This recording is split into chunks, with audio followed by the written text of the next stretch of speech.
Good morning, students. In the previous lecture, I explained about the local government at urban level. And in today's lecture, I will continue that topic.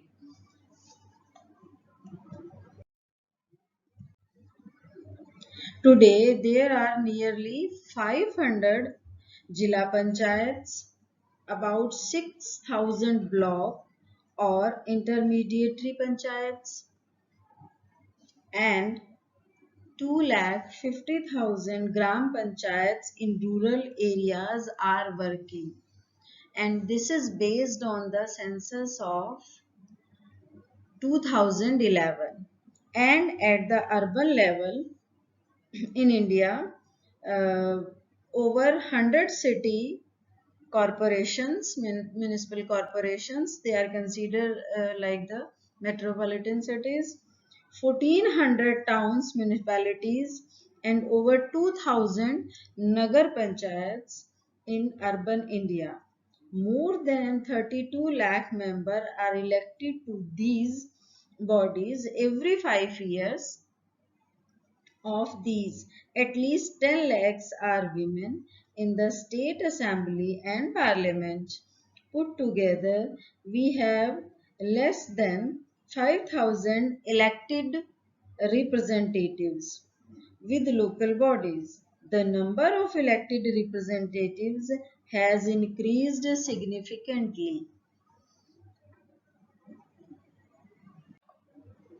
And now I will explain about the importance of 73rd and 74th Amendment, which are related with urban and rural local bodies. The first importance of these bodies is uniformity. The 73rd and 74th Amendments have created uniformity in the structure of the Panchayati Raj and Nagarpalika institutions across the country. Second importance is more participation. These local bodies have increased people's participation in government because these local bodies, many members are elected by the people, so people's participation has increased. Next importance, women representation.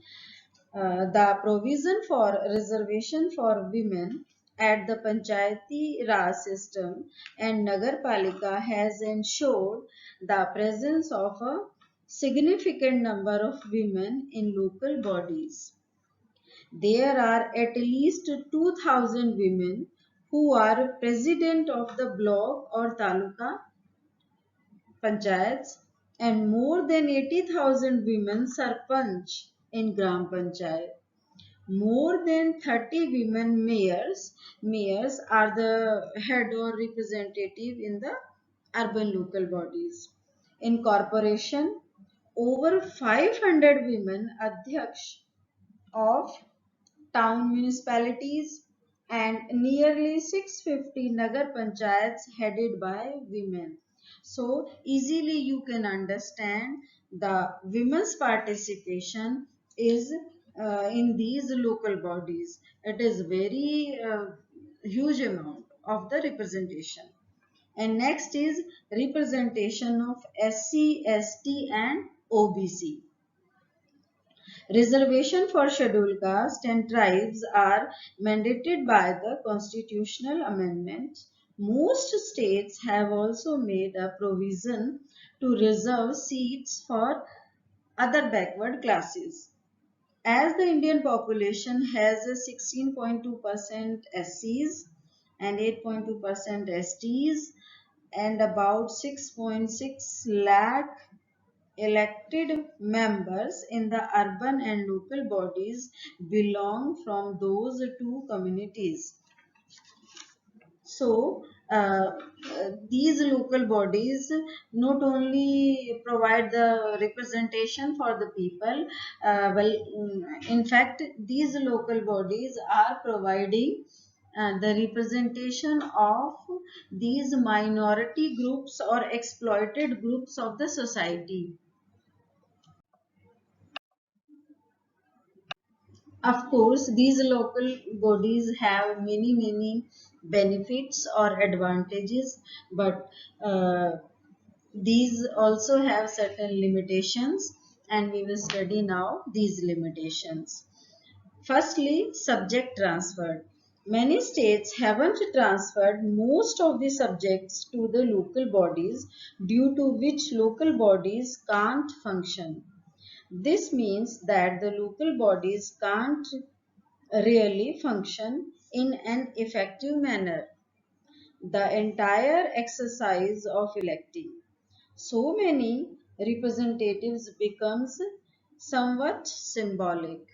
Means in the beginning we have studied about the subjects which are given to these local bodies, and uh, many states reduce these subjects. This is a main limitation of local bodies. Next limitation: state governments interfere in the decision making. Some people criticize the formation of the local bodies because this hasn't changed the way in which decisions are taken at the central or state level.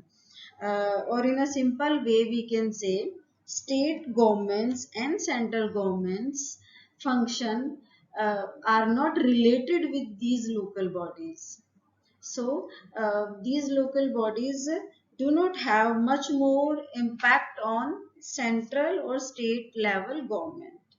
Next limitation: people at the local level don't enjoy much powers of choosing welfare programs or allocation of resources. Next, these local bodies have lack of funds. Local bodies have very little funds of their own. The dependence of local bodies on the state and central government for financial support has greatly eroded their capacity to operate effectively. No financial support of state and central government, they have very few revenues and resources. I hope all the points are clear to you. If you face any problem, you can ask. Thank you and have a nice day.